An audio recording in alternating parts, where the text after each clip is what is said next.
Before today's episode kicks off, we wanted to announce the Hot Young Book Club. Woot! We are always wanting to learn and grow, so we are going to launch some bonus episodes as we discuss our first book, The Big Leap by Gay Hendricks.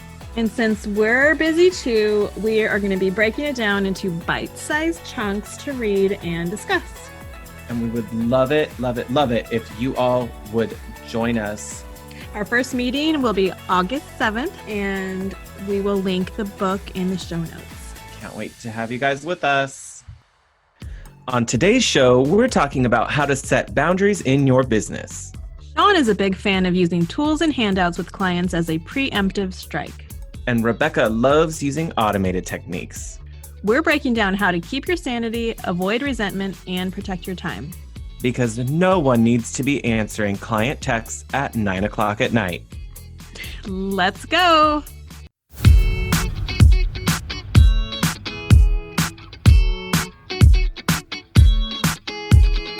Hi, I'm Rebecca of Studio Plum. And I'm Shaun of Renstead Interiors. We're interior designers turned internet friends turned real life friends. Welcome to the Hot Young Designers Club podcast. We're not that hot or that young. Every week, we'll be spilling the tea on how a new generation of interior designers can run their businesses. Welcome to the club. Hey, Shaun. What's up, Rebecca? It's good to be back. Took a little breaky break.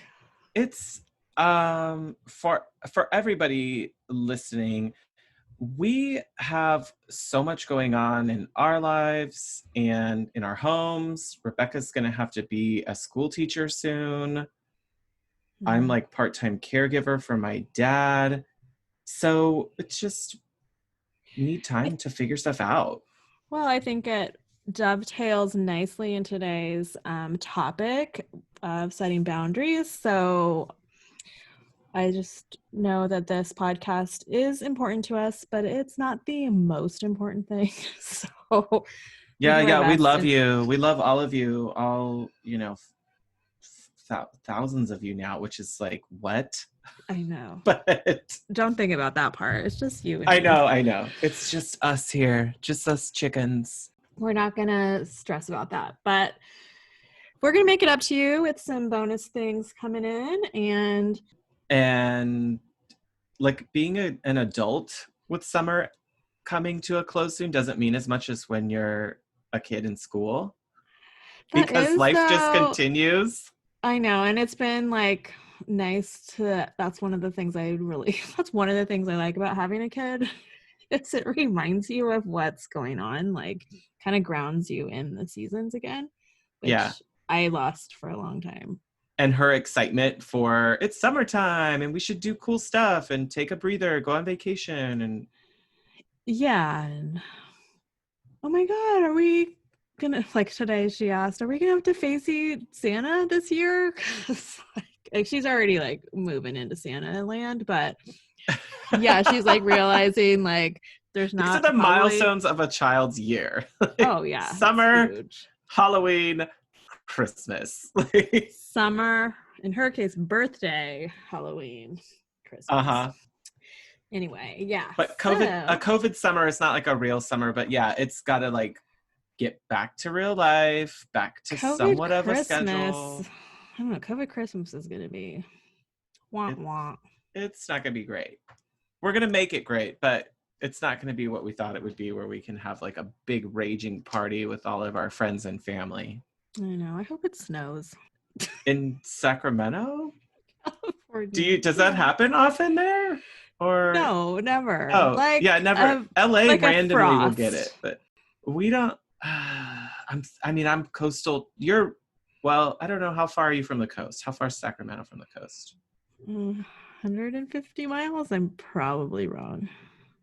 I mean, that sounds like a lot, but coastal snow is not what my area of Southern California is really known for. So we might get some frost, but really doubtful. No, most of California is not known for snow. Right. So if we could, if I will just settle for some like Harry and David goodies showing up at my door. That'll make me Mm, happy. Anyway, we're today's really we've really forward. broken down the boundaries between the rest of the year here, but the whole point of today's episode is to talk about setting boundaries and creating zones in our lives, in our businesses, in an attempt to keep things under control, to maintain our sanity. And why it's important and where we're good at it and where we're not. And where we're trying to improve, I think, is really on my mind lately. Yeah. I because we're all having to approach our time and our safety and everything different, it makes sense to reassess where our practices are lining up or not, because we don't have all of the pressures of um, the like old everyday world to force us to stay within certain time periods anymore throughout our daily businesses.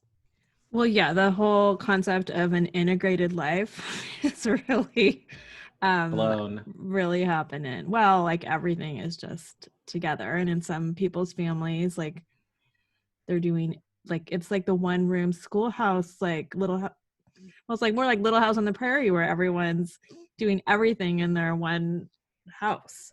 Oh my God. It's true. It is Even not baking the cool though. bread.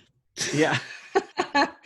And gardening where everyone's got a Corona garden and stuff. So this That homestead life is back yeah. on track. Yeah. So we're hoping that we can share with you some things that have worked for us, haven't worked for us, where we'd like to do better, talk about our practices, and then um, also love to hear from all of you about what works in your businesses. First, let's start with a little fizz and sizz. Okay, I'm with it. You want to hit me with yours first? Okay, so my fizzle of the week. I don't know if it's like completely a fizzle because it's just is what it is, but school in our case has been officially canceled. No, in-person school is officially canceled. We had a parent meeting and on Zoom, and I'm just I had like this whole tirade on Instagram if you follow me there, Yep. but it's just struggle. Like there's just no good solution. And I know in some places it's really extra frustrating because your cases are down, but here they're up. So like I understand Mm-hmm. um the decision, but it's still just like, how are we supposed to do all of this? Again with the boundaries, like there's just not any. So I've been just really like going into the acceptance phase and trying to figure out what will work for our family and how to keep the bar in an appropriate place. Like, I definitely am not trying to set the education bar high. First of all, my kid's only going to be in kindergarten, so Yeah. she'll be fine.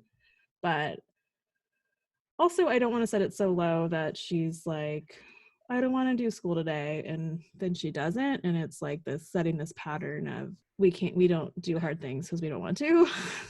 Right. Like it's not negotiable, but we are going to have some flexibility. Like it still Yeah. has to be done. It's just we can approach how we accomplish everything in an effective way that And makes it's not sense going to for be 6 you. hours of school. It's going to be 1 or 2. So, Okay, but like that's got to be real with like okay, in a real life working environment, nobody is productive from 8 to 5 all the right. way through. It doesn't exist. A real workday is nothing like that. There is a lot of wasted time in between.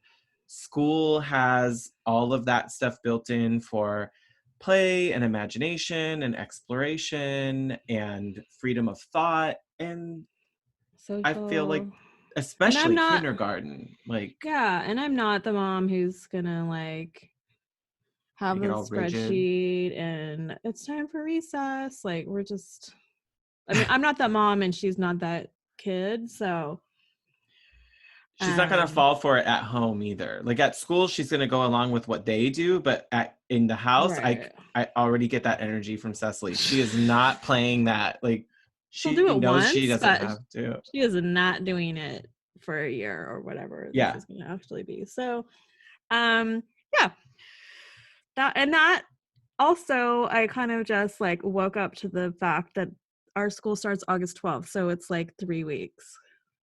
So you have 3 weeks to get your credentials and get it together. Oh my god. I have And create some, a little schoolroom space for her. or find another solution, I don't know what that's which going to be. I'm working on. Okay. It's definitely fizzle worthy though that 20. My sizzle is I feel really like cranked into work right now. Like work is really picking up steam. There's a lot of potential clients out there. Like people are just ready to get their houses fixed up. So mm-hmm. it's been fun. And I've also been just really like trying to get more organized as we're going into this school year. I'm always trying to get more organized, but I finally ordered my business cards. Like I'm just like checking off these annoying things that just have Oh, not like been with your getting new done. branding. Yeah, and it's like, Yeah. when's the next time I'm going to hand out a business card? I don't know, but it's happened a couple of times where I'm like, shit, I just need to have them. Yes. Totally. Um, yeah, so I don't know. I think my sizzle then is just the new normal is picking up steam. Okay. I'm with that. And I'm seeing some of that same pattern here in the Los Angeles area too. Even in just my own business, but in connecting back and forth with other designers, they're seeing a similar uptick in the activity and the interest. Mm-hmm. Um, How about you? from for my fizzle is it's complex. I know not everyone would feel the same way I do about this, but for those of you who've been listening for a couple weeks now, you know that my dad at the end of May um, came and moved into my house because he needed to address some ongoing health conditions. And he's been recovering here, seeing doctors, getting all kind of patched up. And the fizzle is actually that I kind of don't want him to go, but I also understand that he needs to at some point. But he's not far out from being able to go back to his house in Arizona. And he really wants to go. He's so much happier there. But it's hard for my brother and I because my brother and I live like a mile apart from each other. And we would love it if my dad were back here full time and around my nephew, so his grandson. But you can't, I'm slowly, it's taken me, the better course of 8 weeks to get to the point where I realize like I can't tell him what to do. Like he's gonna do Mm-hmm. what he wants. If his doctors say he's ready for it and he can, I have to let him do that. I don't want him to pick something that makes his kids happy, but it makes him unhappy, because like that is not the purpose of life, is to Right. only, like, we are grown adults. He raised us. He should not have to define his life by what makes his kids happiest. And are obviously will still care about him, still check with him, plan more visits out to him, but it would be so much easier if he would stay here in Southern California instead of going back to Arizona, especially in the times of COVID. It's much But easier if for you us think to lend a about hand. it, like the good side of it is though he was there, a couple months ago in really poor health and you just didn't Yes. know. And now Yes. he's going to go back and he's fixed up. Like he's put together pretty good and has like Yeah. everyone has more knowledge at least, and hopefully Yeah. Now we communication will be can, better. yeah, now we have questions to ask. We have stuff to follow up with. He still wants to keep his physician team and his specialists here, which Mm-hmm. is kind of good because it has some incentive and a little bit of peer pressure from the doctors to continue to check in back here more often. Um, Whereas before, like we were lucky if he came for like the big holidays or my nephew's birthday and stuff like that. So that made it like a little more ambiguous of when he was going to be visiting. And now there's going to be some stuff on the horizon that he can't necessarily avoid as easy. So And hopefully he just that's feels better, and that like helps all of that. totally. And then going back to being in your own environment in the place that you love is obviously a big morale booster. So it's a fizzle that he still would like to go back there, but I totally understand why. Um, my my sizzle is my office has been bugging the crap out of me for, I mean, honestly, if we're being real, years. Like since we moved into the Sir Hacienda, it's bugged me. It's the third bedroom, the spare space. I've got this weird storage situation, and it's, I think via Corona and having to be working here so much more instead of on sites doing things or handling some stuff in a lot more showroom spaces. Um, it's really like hit critical mass. And this week I went through a whole bunch of old documentation that I didn't need to keep anymore and shredded what I didn't need. I filed the things appropriately that needed to be. I cleared out a ton of stuff where it was like mixed, like, is this household file or is this my office? And there's now this starting to get this much clearer division of how much storage is needed for me plus growth capacity. What am I going to need? I'm starting to narrow in on that, and it pains me to say, but I did start getting rid of things from my styling closet to make more room. And it's sad to say goodbye to those things, but I felt a sense of relief when I started seeing more space. I need to do So it's a sizzle because I appreciated it when it was gone and stuff was open, and now I feel like I'm starting to create capacity to grow into, and that it makes me feel much less limited, mm-hmm. if that makes And like sense. it's not hanging over you like as a to do that. Like Oh God, yeah. clutter and stuff is so like it's such an energy suck. Like I feel like Yep. it's like always in the background, like quietly, like this Whenever is you walk in, annoying. here's that Like pile. There's that donate box. There's that stuff I haven't touched. yeah, and unfortunately it's like a goldfish bowl. So like however big it is the size the shit grows to. So Yeah. I'm in a bigger office because I went into our dining room or living room and I just have a lot more stuff that And looks I like think crap.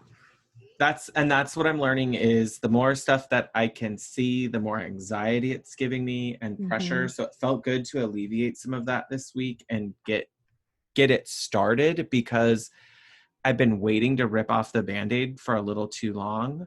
And I'm trying to like maintain that momentum in the weeks ahead and the months ahead to just keep my eye on the horizon. I will not obviously be going to shared workspaces or anything like that anytime soon. So I've got to make the most out of my office. Well, congrats. That's huge. Thanks. I See need where I that am in in a my few more life. weeks, right? Tearing down walls. I mean, I'm not saying no to that. Shaun might be saying no to that, but it's not up to him all the time. Yeah. He's probably gonna say, when is it up to me? What Yeah, happens in the house? yeah. He gets a sparing veto power, and this won't be the thing because it's my office for my business. So he's not going to get a whole lot of veto power with that.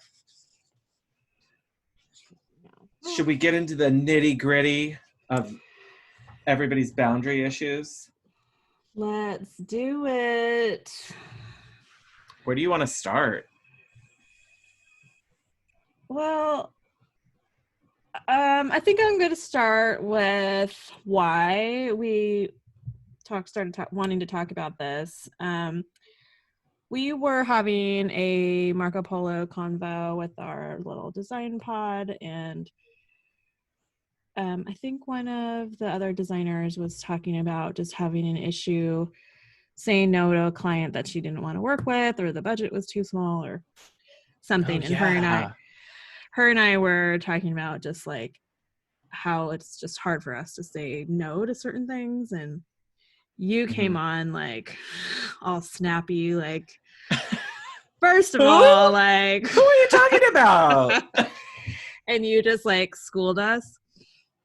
And I've always said this, that you have like really strong boundaries, and I theorize on everything, but I think it's interesting. And one of the things I like, why I like talking to you about work, is you have that male energy that it's cultural and it's not like universal. And I'm not trying to like I'm with make you. sexist judgments about everybody, but culturally, men are, I don't know, it's acceptable for you guys to set boundaries to your time, your Yes. energy.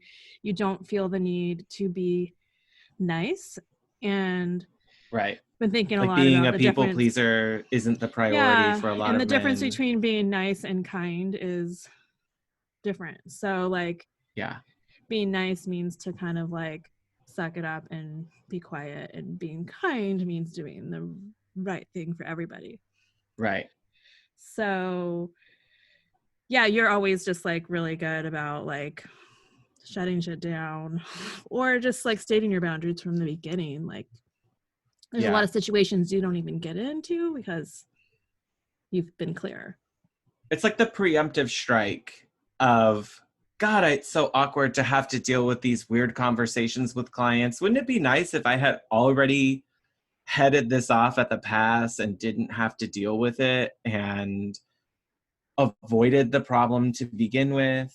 I do think a lot of it does come from even just back to upbringing. Like if young women and young girls are taught that don't be rude, be nice, be kind, go out of your way for people, but then it starts to bleed over and Smile, like that yeah, bullshit smile with more, the smile. sweetie. Like it's Oh my that god. is part of the energy of, It oh, now you're in a 100% is. service industry. Now you're in a service industry. So just like bring all that baggage with you to being in a service industry where it's like, well, yeah, just because you're providing a service doesn't mean it's unlimited. It doesn't mean it's the whole bag comes with it every time. And, we're not trying to be people's mothers. Well, I And, don't owe you anything. Like people, like random people that I haven't signed on to this with, oh, yeah, like the whole smile thing just like kills me. Like, sir, it's always some like older man. Sir, I don't owe you a smile. Like, I don't even know right. you. Like, what do you even think? Why do you even think you can tell me Yeah. What that? have I you mean, done to earn this? Like, or like when I was younger, it was like, smile, you're prettier when you smile. Oh my God, do not even. how do you know being pretty is my goal? Like, Exactly. How do you know what it's even going on in my head right now? yeah. And anyway, And that so does bleed over to our businesses. it does. And being likable, and like, as much as I think I don't care what people think, I definitely have a quest or a drive to be liked. And that also is just like why I think my even kickoff with clients is unclear with boundaries. That makes a lot of sense right now. And we don't have to go into like personality types, but I do not care if people don't like me. I really don't. And part of that is just I we don't have to go into all the stuff. Like this isn't us digging out all of our baggage, but for a lot of my life, I lived in the closet as a not I'm not even going to say as a straight man because I wasn't. I was just a not announced gay man. And then at some point I just hit a trigger where I'm like, nope, don't I don't give a shit about anybody else. I can't do that anymore. I can't live in that. I have to be myself. And there is something really liberating to cast off all those ways that people want us to be. And I think that that can apply to our businesses of like, cast off how people think you should run your business or how it should be or who you should be running it. And Do like, you think like that, like, are you saying that you've built up like a thicker skin because you're just assuming that there's a percentage of people that aren't going to like your lifestyle? Or, oh, there's tons of people who don't. I And but mean, even that feeds into my life as a designer of right. I'm not a designer for everyone. I'm a designer for a select group of people who either like my aesthetic or would like to work with me, appreciate what I do. Like I'm not trying to appeal to Aren't the homophobic.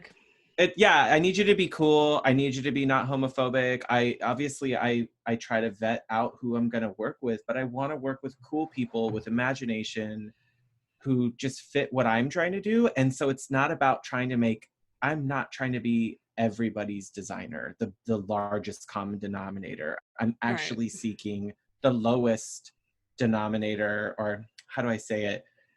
The greatest concentration of the clientele I want to work with is a smaller group. I'm not I'm not going to And sell myself I to everyone and they all don't have to like me. and I feel that too. Like that's definitely like I know I'm not for everyone, my style and my personality. Like I'm Mhm. not the like super posh put together like real estate agent style designer like that. If that makes I'm with sense. you. Like that's a whole like professional thing that I admire. I'm just not that. Like yesterday Yes. I was going to a consultation. I'm like, can I get away with tennis shoes right now? Like sometimes I'll do I it. don't even ask that. I wore my Converse and a t-shirt and a For a new hat. Like, client? yeah, this is what But it oh, your cute is. hat, not like a ball cap. No, no, but like that's I But don't your know. cute I don't hat. want yeah, but and then like half the time I come in and clients are wearing like leggings and Oh, I stuff like know. that. So it's like I don't know, Right. I mean, I that's not who definitely, you yeah. are. You don't want to like you're not coming in a suit No. for this meeting. And And that's there's going just to be like times where wearing I'm going to slacks show and up blazers. in leggings. Like, yeah. Um, yeah. So, like, I definitely want clients that get my style and my personality and my sense of humor. Like, I'm not a serious person. Um, but I don't know. There's still like, once I'm in with somebody, like, I do want to be likable. Yeah. I I'm know. thinking like I've never felt you to be not likable. I in my perception, I've never seen that in you. And that doesn't mean it doesn't happen, but I'm reflecting on I can be very direct and to the point. And I think my point with all of this was to share more of if you really set out to understand and be confident in who you are and what you're offering and what you can do, that already sets up these boundaries of one of the boundaries is who are my clientele and who do I want to work with? Yeah. And if people who are coming to you don't fit that picture, don't try to push them into your clientele just because you want to get paid, which is a really luxurious position to come from where you may take on a project with someone that you shouldn't work with and I mean 9 times out of 10 they turn out to be a mess or problematic because they were never your clientele, your ideal clientele to begin with. So that's like boundary 1 to me. Yes. And to add on that, if you don't feel like you can do that successfully in certain ways, then I think we're going to talk more about ways you can kind of trick your system to put boundaries in place for you. And Totally. whether it's automation or your welcome kit or whatever, put those things in place so you don't have to be, if it makes you uncomfortable, like Shaun will tell people like it is, like, not, you're never rude, but like you let the people know Yeah. upfront like what to expect, and you Yes. can state it clearly with your mouth in person and not feel uncomfortable, where Yeah. some of us might need to make a cute PDF document and send it in clients or put it in the contracts, like Yeah. things that are If more it feels passive. But easier, yeah, if it feels easier to put it in something tangible like a handout or an email or a document, something like that, if that makes it easier for you to set it, you should start there until you're able to like talk the talk in the meeting. It's at least you've put it out there of like, well, if you refer back to, this guide that I sent you, just remember. And I don't want to use like policies or procedures, so to speak, as a way to like put a wall in front of clients. It's yeah, meant to just say like, this is where we're starting from. Let's start from this level where we have this common understanding, and then let's go from that. it's just being clear. I Right. think I really struggle mostly with boundaries because of my type 7 tendency of, I don't like any kind of restriction, or I don't like boundaries. I mean, You to the point, personally don't. me personally, like, I don't like closing. I'm like so annoying to live with. I don't like closing doors because I might need to open it again, like if I'm cooking, like, and Hey, then I'm the in rice. that cabinet. Yeah. I mean, seriously, like Terry goes I around and couldn't cook with you. he No. closes stuff up behind me. I'm like, God dang it.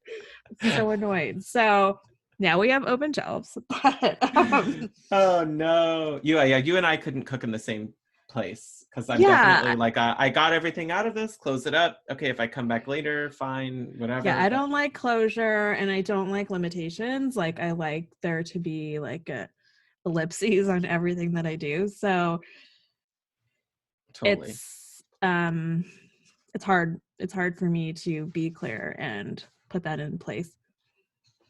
But I need to. There's definitely places I need to do it. I think the biggest piece that helped me get my stuff together the fastest was my welcome kit that it took me time to create it and really formulate it all together. But I send this after a discovery call. So if someone puts in an inquiry for a discovery call, or if they just skip the discovery call, they know they want to work with me and we go right to scheduling a consult, then this is part of it gets sent to you before that appointment. Um, and Before a everyone's consultation. right. And everyone's can be a little bit different. If you're thinking of what goes in this is, um, mine has a welcome letter, which is reminiscent of the sort of about me section on my website, but it also talks about kind of this letter to the homeowner from me and, what I want to help them with, how I help, what to expect generally. And then I go even further into a little bit of the company background is in it and why it's named Renstead Interiors after my family. So it's a little bit of a warm and fuzzy because I wanted this to be a really visual and storytelling tool for clients and not just like, here are all the rules for working with me. Right. So it has portfolio images printed in it. It has copy. I think I used a Creative Market template to Mm-hmm. build mine. But that Canva has templates like this too. I mean, you don't have to reinvent the wheel for stuff like this. As long as it's cohesive to your branding and your marketing, I think it can be beautiful. And I know you can use InDesign, but just Mm-hmm. for any listeners that aren't like savvy in the graphics software, I know, so Creative Market is a website that you can download just user generated files, and there's all kinds. And I know there are Canva templates too, so you can search by Yeah. format depending on what your software is. You could, I think there's probably Keynote, Yeah. I PowerPoint. would, Yeah, yeah. And there's just probably even Word mine, doc ones. yeah. And mine is in a booklet format. So I rarely have it printed for anybody because I'm almost always sending it digitally. But you just go through it as a PDF in a booklet format. It gives a brief overview of types of services that I offer. And I think where most of the value comes in for boundaries is it takes them through a page that talks about the design process and the major steps of the process. And I think that's the first step to boundaries is a lot of questions come up from clients about where does this fit in? When does this happen? Who does this? So it's everything from a consult to a proposal to information gathering, to schematics, to design development, presentations, construction, procurement, installation. Like has just brief details about each of those major steps of the process. And what I found is that reduces a lot of questions about, well, what are all the steps and how do we get to them? And it's helpful to refer clients back to that to say, remember, this is where we are now. We still have these other things ahead of us. Hold those questions or hold those things until we get to that phase or till we're in that step, because I don't need to be overwhelmed with questions and emails and phone calls about things that aren't even relevant yet, if that makes Right. sense. You're on a need to know basis, or they're on a need to know basis. Yeah, like don't start asking Yeah. me about, oh, when do I see my 3D rendering? It's like, well, we don't even have a design concept built for your plan yet. So when we get You to mean you when don't we just turn on your computer and push the render button? no, this ain't Property Brothers. Like it's gonna take a minute to get to those phases. And I want them to know, yes, it will happen, but this is how we get to all these are the steps we do to do all that. And I know we've talked about this a little bit, but in another episode, but is this where you have your little video, like your more COVID That mask, gets sent with this for the consult, like a link? which is like, yeah, in a link. I have a Zoom cloud link that I recorded, like basically, hey client, happy to see you, it's going to be great, you do Is have it to wear a customized? mask. Not anymore now, because I've Yeah. just, at first I started with one where I would record it like, hey Joe customer, and then it just became like, no, I can't keep changing it each time. It needs Yeah. to be, hi, I'm so excited to work with you. We're going to have a great meeting. But before I get there, this is what's happening. Like for your safety and for mine, we're wearing masks in the home. We're going to observe social distancing. Anyone you're going to have in the home has to wear them. And for all the consults I've been on, I really do foresee this being here for a while. And even if you're in a state where it's less impacted, I don't think there's anything wrong with asking clients to observe this or to reduce the number of people that are going to be in the home during a consult. It's just easier to concentrate. And if you feel safer and more secure, you're going to be able to focus on your work better. And it's made it so easy. Every client's been respectful. No one's questioned it. And I'm going to be honest with you. The A person who would question it is not going to be my clientele. So Right. it's kind of like another qualifier of, if you're not even going to give me this dignity, then I don't want to work with you anyway, because imagine what happens with that first invoice they don't like. I don't know. Right. If a mask is what bothers you, then we just wait till we get to proposals. Like, Wait till you get my bill. yeah. Well, yeah, I like that. I do have in my consultation sign up about that I'll be wearing a mask. And I haven't had any issues either, especially since I've started redoing in homes in the last month. I think people are very much accepted of that. Hmm. Um, but I like your video idea. Just I a mean, little. everybody's responded positively, and I think it's just one more interactive piece of it to have a video from me. And it's not formal by any means, guys. It's literally me sitting in my office from a Zoom angle. It's not perfect lighting. It's not perfect audio. And I think the informal quality to it just makes it a little bit easier to connect to, because it's not it doesn't feel like a professionally produced generic video. Hi, I'm Shaun Surhoff Yeah. of Rensted Interiors. To comply with LA County Health Services, blah, blah, And blah, it's blah, like blah. a little TSA Yeah. animation with like, wear a How to mask, apply your mask. Yeah, take off no. your shoes. Yeah, it's not like Um, that. that's I, actually something, this is totally like only semi-related. Well, it is. It's client boundaries. Do you, like, I've seen this come up in the groups before, like the shoes on, shoes off in clients' homes. I ask at the door. I do too, but I was just thinking that might be kind of a nice add in the Like your intake booking. question. Yeah. I Like, mean, do I it need makes to another. wear socks or not? Do I need to get a pedicure?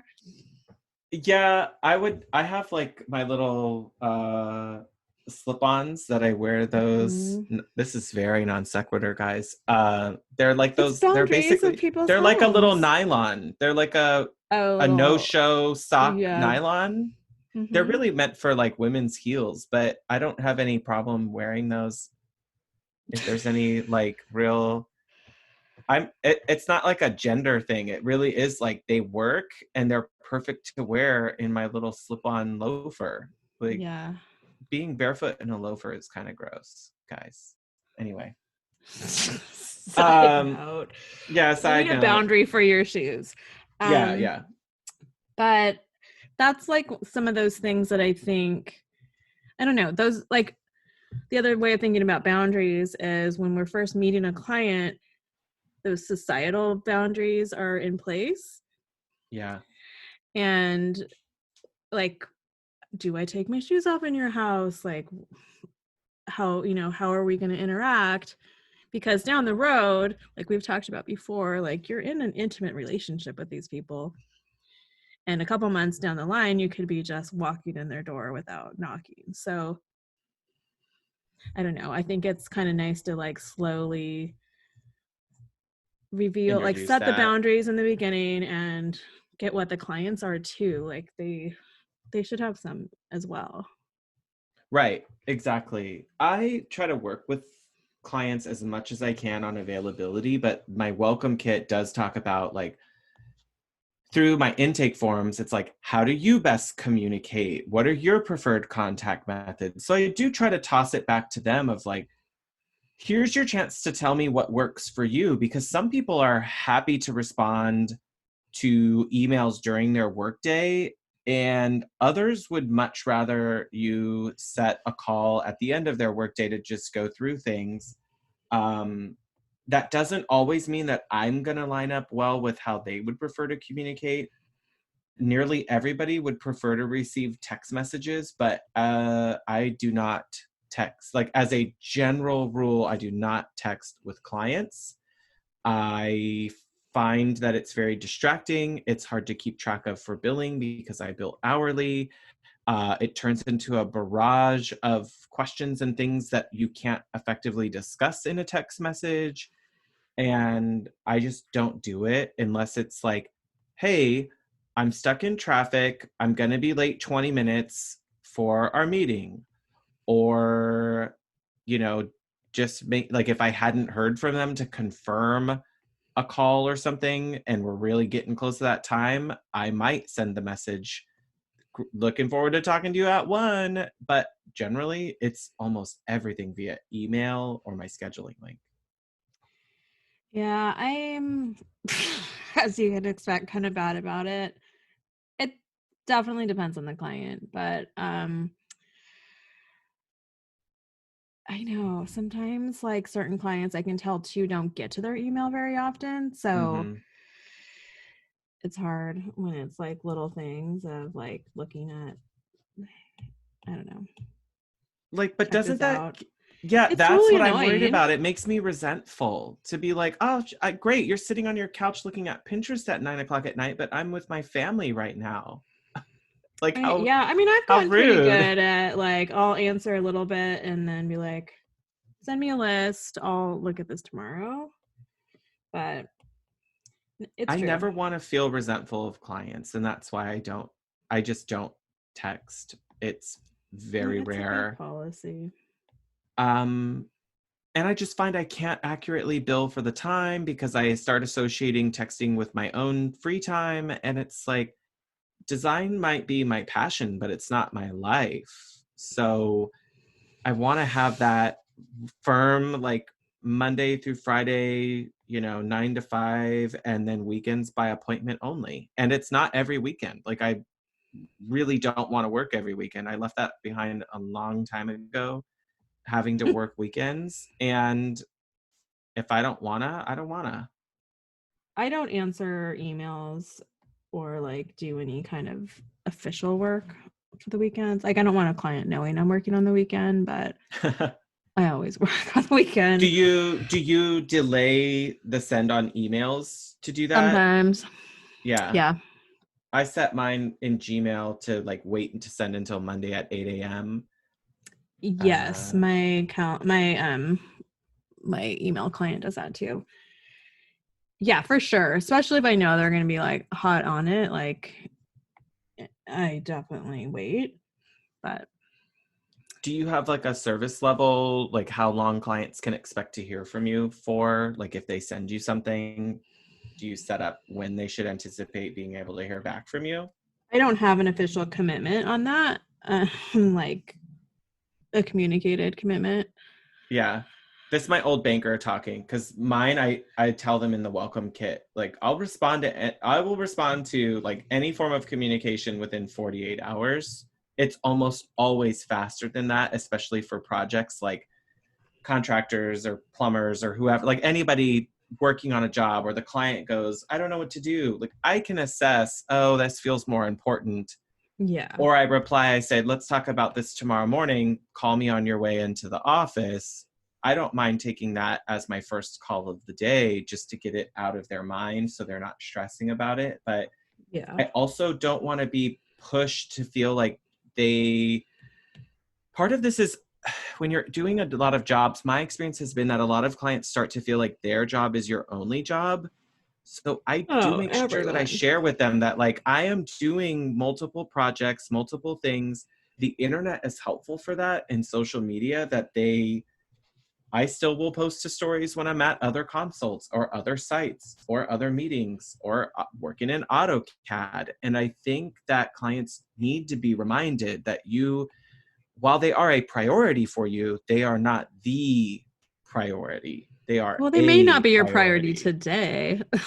Like, Yeah, if their contractor is there framing stuff out and I'm not needed, then their question is something that doesn't need to be answered for 4 weeks. Like, I'm sorry, that's not going to get a same hour reply. That's going to be a tomorrow morning reply. yeah. And I think that's part of the boundary is, this isn't urgent. We have some time. Let's talk about it tomorrow. Or let's schedule this for our next meeting. Let's put it on the agenda.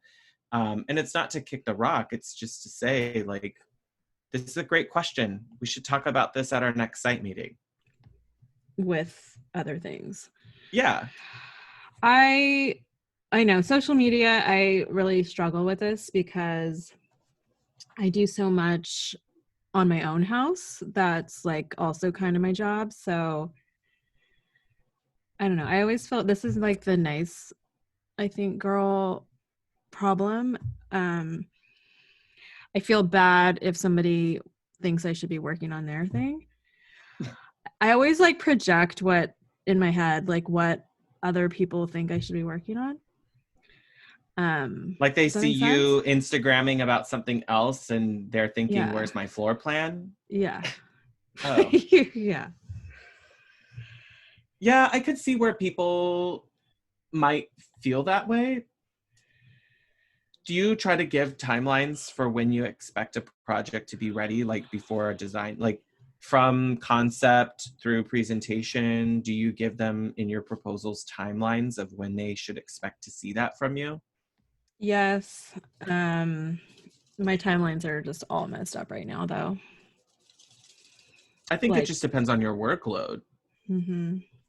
And that's hard to So assess. Like, how many weeks out are we before I actually have mental space to give to your project? yeah, that's something that I'm really working on with getting my studio manager to come back and help me, because I need somebody to like, it's like I need some kind of long range Gantt Mhm. chart type of thing, because I don't know where my holes are and it's really hard for me to see. You need the high level overview person to keep track of that if you know that's not your strength. For sure. For sure. Um, But that's part of the boundaries, is saying I am 6 to 8 weeks out on when I could even get a design concept ready to present to you, totally. because I'm dedicating my time to my clients that I've already started working with. And if you can wait with this time, I'd love to work with you. If you can't, here are some other designers I could recommend you to who may be able to turn something around sooner. That's my biggest issue right now. Is who to refer it to, or you just got No, to know where you're at, or saying yeah, it? just know where I'm at, knowing where I'm at so I can confidently say it. I wouldn't Yeah. mind saying it. I feel like if I knew, but yeah, I mean, just some things like went on pause because clients don't want construction in their home right now, which totally makes sense. And yeah, I just need to get a visual of, and like I have all different size projects, so Yeah. They're not all the same amount of time and amount of energy. They're all going to use mm-mm. different stuff. I think a wait list makes sense to get yourself, if you know that you do best when you're not having to pay attention to a lot of projects at once on your own, is either, like you said, getting the help to help you keep track of it better so that communication can be happening with clients, or people wait for when they have your total genius. Yeah, I would love to do a wait list. I don't think, I mean, I don't know That's that great. it's I mean, that's as, like a it's great not boundary. formalized. It's not formalized with me, but I, during a proposal, tell them this is how far out we are from a presentation at this point. And this is based on you, like that's based on this week you signing this agreement for this proposal. Like next week will be a whole new story. Like I don't know what to tell you. So I think that's, I don't know that it's like a really dialed in timeline exactly. It's, I always just give myself extra time because I don't want to disappoint someone and have to move their presentation when they've been looking forward to it. So I usually Right. build in like an extra week or two into all of it because anything could come up. Right. We should all be knowing that by now. Yeah, whatever will go wrong will. And It's not if it could go unexpected. wrong, it will go wrong, and you want to already have built in extra time to recover and get something together, um, so people aren't calling you and expecting it from you. Like it's good to schedule it out, put it on your calendar. That's the boundary. Don't email me every week, when's my design presentation. It's either in 6 weeks or it's in 8 weeks or whenever. Like get it out there far enough in advance so you're not having questions coming in the Do you meantime. schedule it in advance? I do. Like so like 8 weeks you'll schedule a presentation. Yep. And then if I'm done early, it's like a surprise. I've had some where I've been ahead, and I'll say, like maybe it's like a week before, I'll say, I got everything done early. Would you like to move up a week?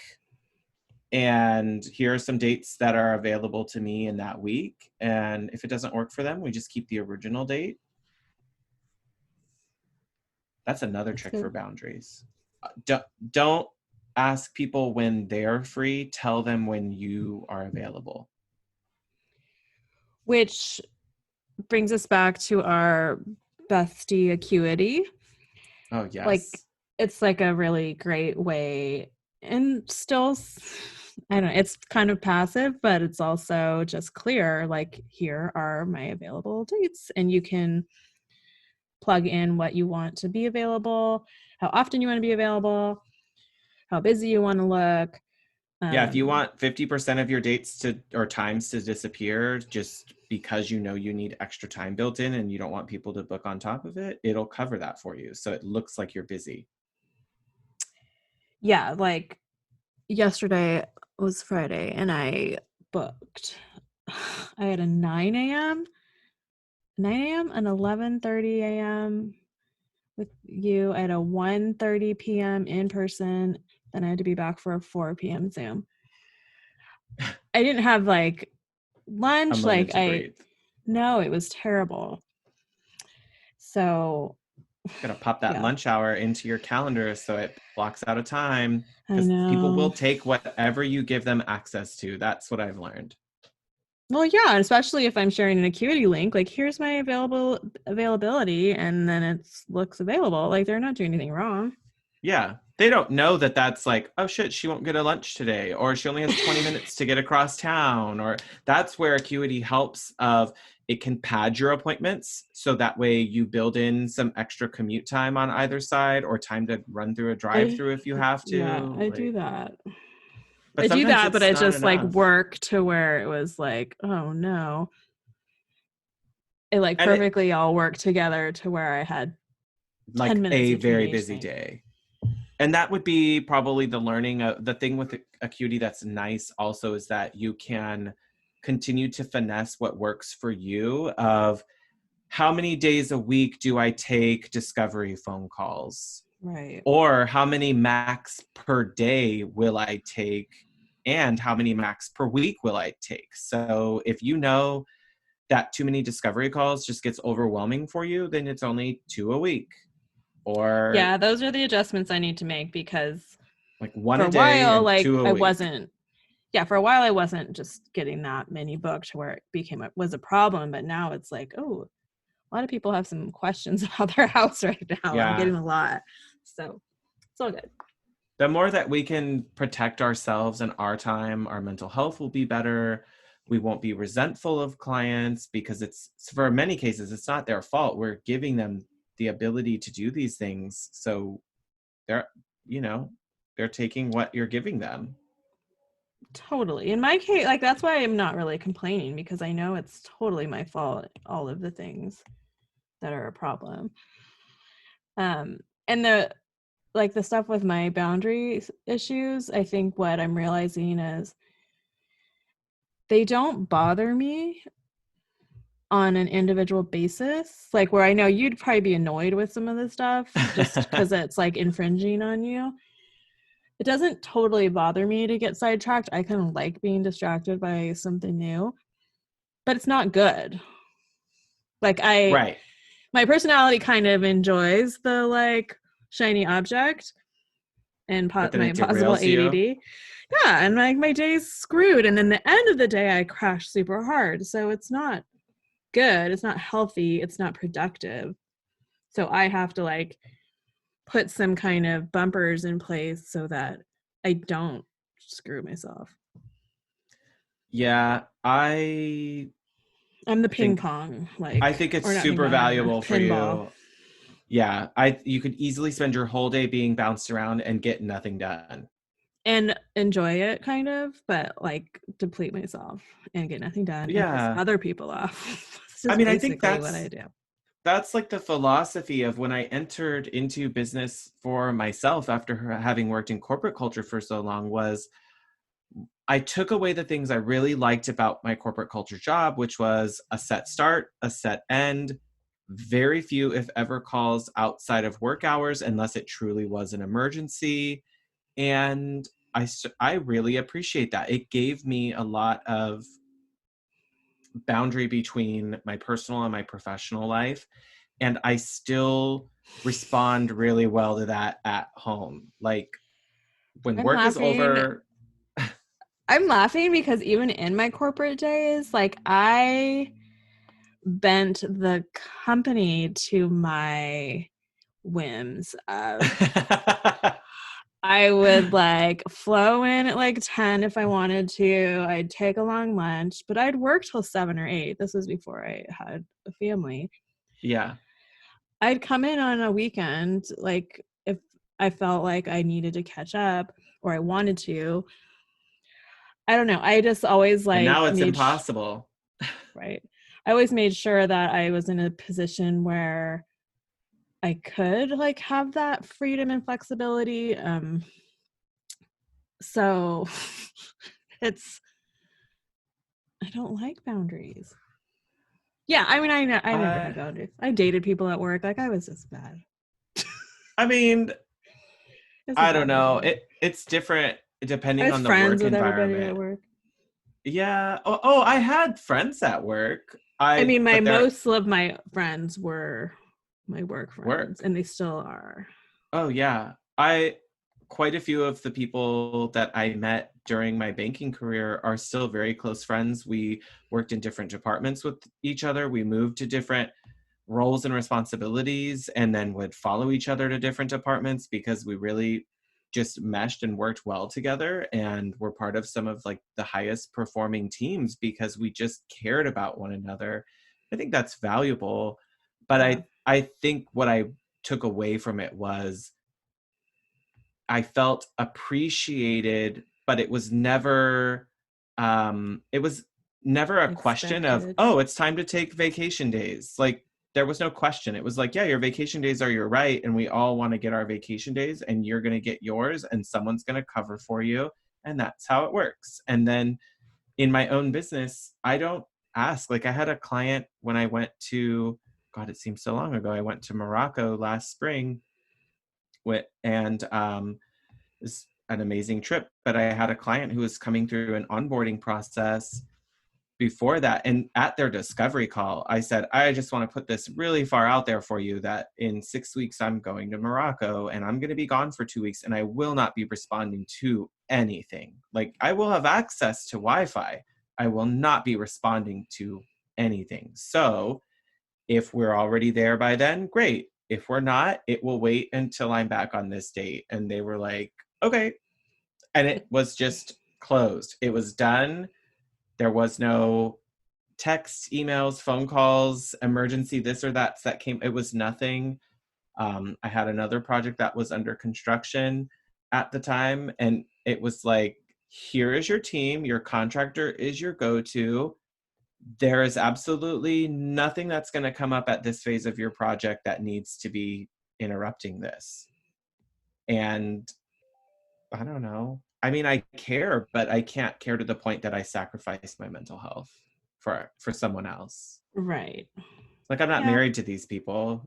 Like I don't have to see No. them every day when I wake up and feel like I let them down, but I care about their projects deeply.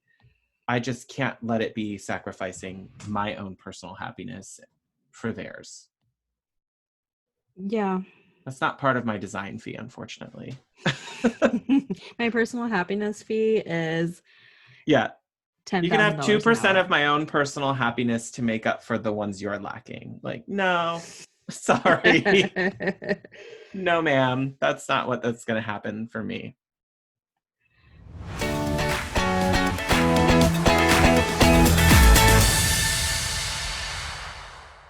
Hey, Shaun, have you signed up for the Hot Young Designers Club newsletter? Oh, no. Really? Is this you not wanting to clutter your inbox with a lot of excess junk? No, no. Let me do it. Where do I need to go? You need to go to hotyoungdesignersclub.com, scroll down till you get to the subscribe button. You just pop in your email address and your name. All right, I'm doing it right now. Is this going to be a bunch of spam? It's not. It's actually not going to be anything until we actually get around to sending something, but we have big plans and we want to be able to send surveys to get feedback from our audience and maybe once in a while a special surprise or a recap. All right, I'm on it. Thank you. Back to the show. Another cool thing that helps that I don't have to think about is I use Google Voice for my business line. And I can set in the Google Voice app the limits on what hours calls ring through. So they don't come to me. I get to them the next morning. If there's a voicemail on there, I can listen to it when it comes in later. Sometimes I cheat. I still listen to some of that, but I don't call anybody back. And um, I I like having that number because clients can also text it and I can text to it also if there is that random text message that has to go through, but I don't have to use it. And I can use the do not disturb so they don't come through on the rest of my phone when I'm enjoying my own personal time. And that's also helpful with email notifications from work emails that I just don't read the push notifications. Um, you know, there will be It's a times where good idea. we all check stuff. I know I'm we're all sure. cheating on a weekend and looking at an email if it came through and thinking, oh, I could get a little bit ahead of this already and pre-write my response and schedule it to send first thing Monday. Well, Um, that's our prerogative. yeah, and clients know if they're being realistic. They know you are probably seeing it, but they're hoping to push that boundary of like, ooh, if I can get her to reply now, then I can get her to pick up the phone now or answer a text now. And then it just starts, once you've done it, it feels like it really wasn't it feels like it was a negotiable boundary that they can decide when you apply the rules to it. Totally. So the Google Voice, you sign up, so you have a different phone number basically, and it just all filters into your same phone. Correct. That's a good idea. And a I lot of clearly spam have, calls go to that and not my personal cell phone, which is really nice because then yeah, I just I don't have to do that either. all the sales calls for market and stuff. And Google optimization and all this other junk that House Pro or whoever else is trying to sell me something this week. Mm-hmm. I clearly like have no boundaries.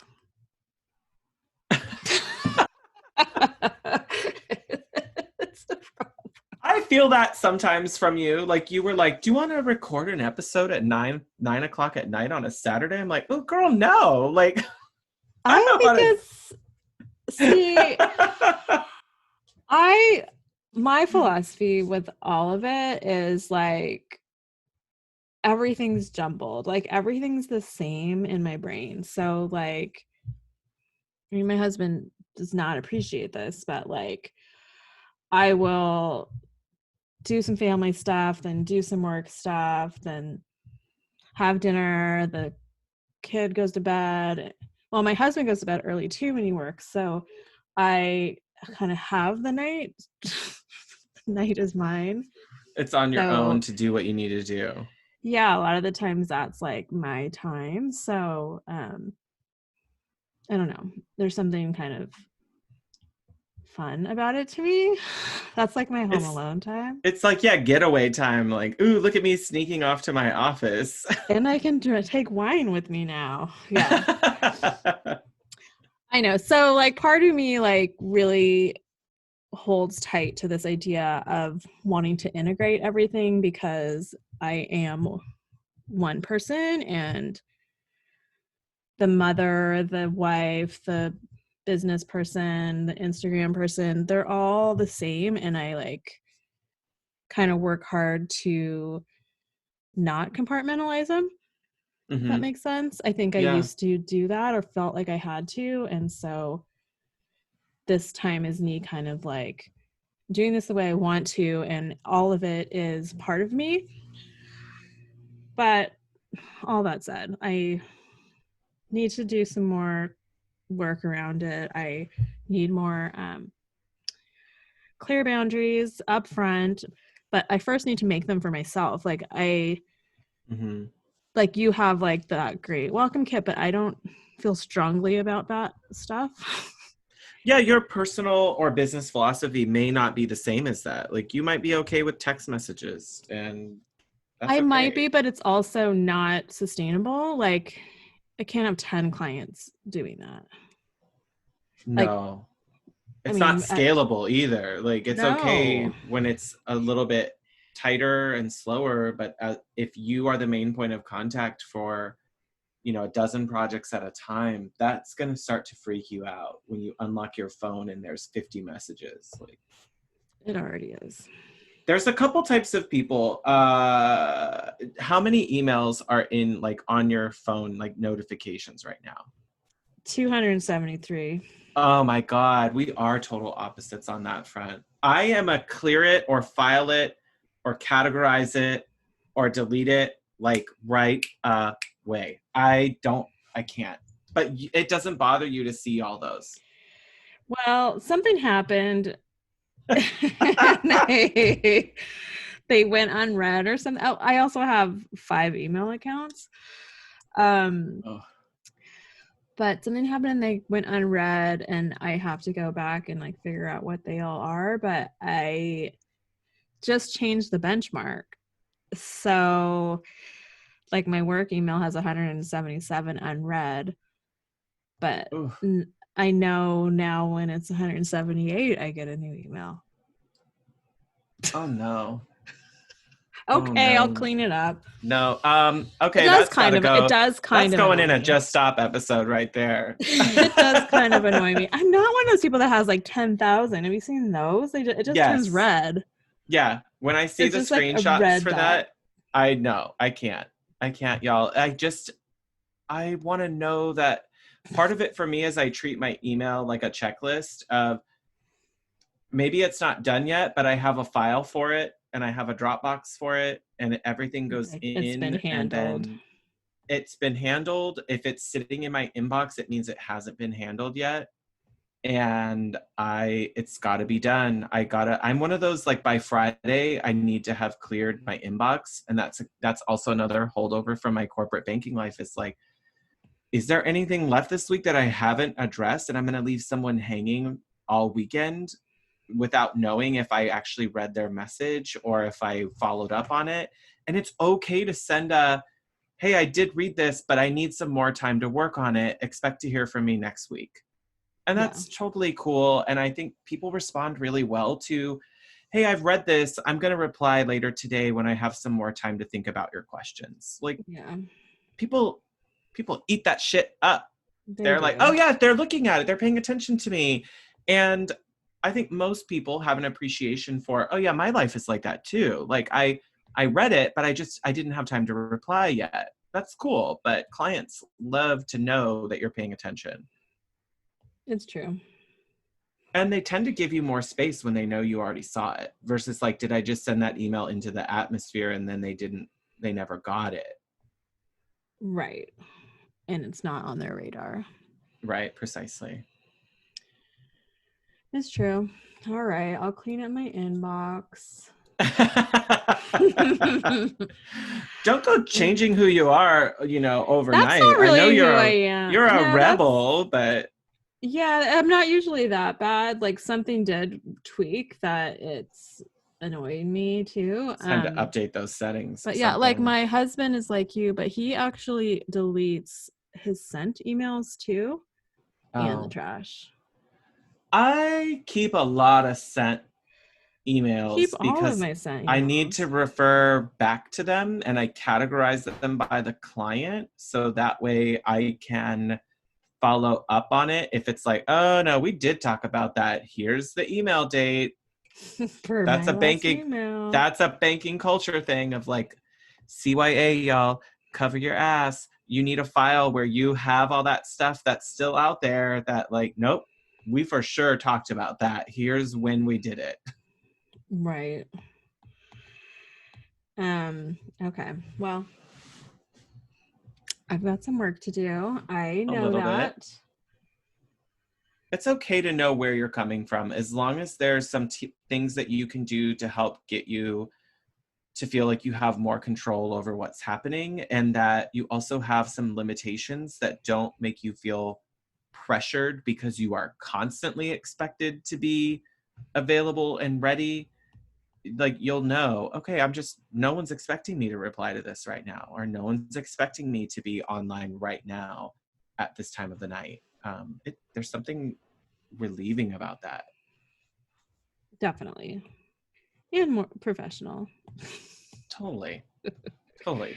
That's a normal thing in our industry. Not everything is 24/7. So Okay, so in summary, we really support getting in front of, I think writing down like client expectations, putting them in your contract, making a welcome kit is a great idea. Sort Use of like, a tool, use a calendar tool that you can share with a client. So you yeah. can set your boundaries in there, your time boundaries, but it's also like God, it eliminates that back and forth of Oh my can you do God. this Can day you and that can day you and that talk at day? 2? No, what about 2:45? Oh, I can't do 2:45. What about 3:15? Oh my God. Just go to my link, put in a request. We will talk. Like Yep. It's it's on our done. calendars. Yep. Um, and I like your little Google Voice idea. And yeah, I think it's just like deciding where you want your boundaries to be and just start working towards tightening that up. Absolutely. Do you want to play a fun game? I love fun games. We're going to do a Kiss, Mary, Kill Boundaries Edition. It's been a minute. All right, Rebecca, kiss, marry, or kill. Here are your options: texting with your clients, working on weekends, or having to share a collaborative pin board with your clients. Definitely kill collaborative pin board. That is like a live tracking device that I like my rebel insides does not want someone knowing what I'm pinning, what I'm thinking. Also, that means it's public so other people can see what you're doing. I Yeah. guess it doesn't And have to then be they're going to public. see it and go, oh, what is she thinking? Why that? And then you're like, oh my God, you don't even have the full presentation yet. Calm down. Yeah, I'm Like, just looking at like that little table lamp that's next to the sofa. Like I uh don't, huh. yeah. Um, kiss, Mary. I'm just gonna kiss texting with clients because like a little goes a long way. And sometimes it just like is a little perk. Like it's a little Yeah. just making this up. But it just kind of can like get a little friendly contact, but like keep it quick. Not I'm with like that. it's not a makeout. Okay. And Mary working on weekends. I would rather like work shorter days during the week and work shorter days during the weekend and like just spread it out. Okay. I actually kind of agree. I I agree with all three of those because I definitely am killing the pin boards. I hate that. I always have my own pin board for a client project that I can get to. And then clients can have their own. I just don't want to be invited to it, but it needs to be public so they can share the link with me. And then I actually tell clients once I'm entering concept stage that I will no longer be looking at their boards. I do not look at anything anymore. Uh, that's another part of my boundaries. I'm done looking at whatever you're pinning because now you're paying me to come up with ideas. I'm entering the concept stage where I'm building stuff now. I'm not going to keep looking back like 12 weeks later at something new in your pin board. So I'm going to kill pin boards. I'm Noted. I'm going to kiss texting because I do occasionally use it. It has been really helpful where clients have like text me and said, I'm going to be late for our meeting. I don't know if you want to reschedule or if there's something you can tackle before you get here, and then I'll just see you when you're here. I appreciate that common courtesy, and there is an appropriate venue for texting.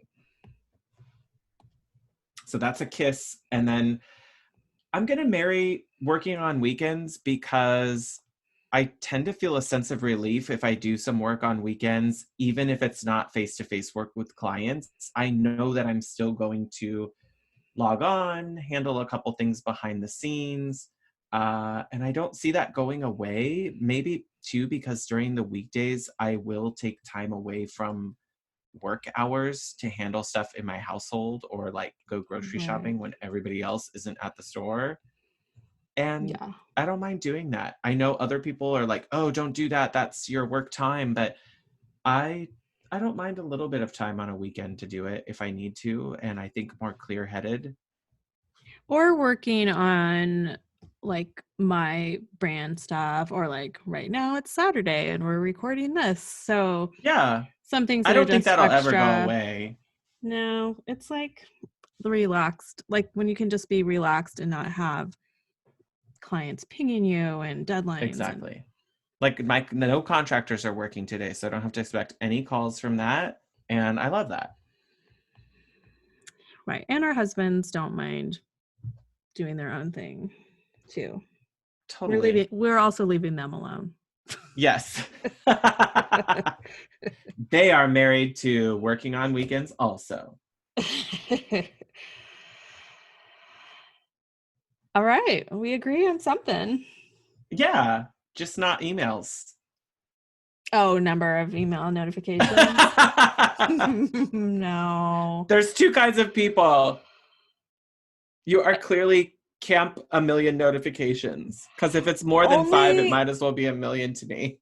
only email. Everything else I don't like. Like Okay. Instagram, I never leave them. Marco Polo, I never leave them. Try to clear it Facebook. out. Get it out of your head. Yeah. This was fun. I like this episode. I think you should all feel empowered to set your limitations, set your boundaries, and create a business that functions the way that you want it to, that makes sense with what your dream is and how you created this business for yourself. It's not about pleasing everybody else all the time. And if you're like me and you're having some boundary issues, I would implore you to just look into why and do some more thinking around it, like I'm doing. Just why is this hard for me, or why am I resisting it? And is it a problem or not? Honestly, like some things I think are a problem in my side and some aren't completely. Yeah. Some of it might not be an issue for you to have clients texting you, or you don't mind calling them on a weekend. If that's the case, great. But also know that can change over time as your Right. family changes, as you start to become a one-room school teacher, as you become a full-time caregiver, all that stuff. You have to approach those changes and talk about them with your clients so they understand how it's adapting and growing to stay current with yourself. So do it, guys. Absolutely. You got this. Definitely. Thanks, Rebecca. Thanks, Shaun. It's good chatting with you today. Catch you on the flip side. All right. Bye. Bye.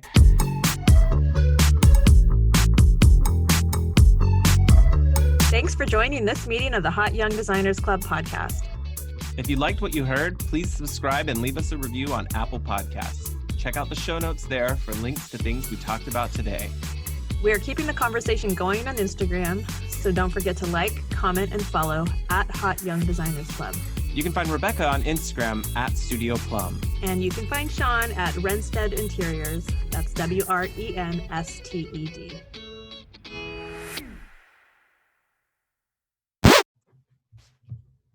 Forgot to think about him. Okay. Do you have yours? I have a sizzle already here, and then I had a couple fizzles I needed to pick between. God, I don't even know. Just take a second then.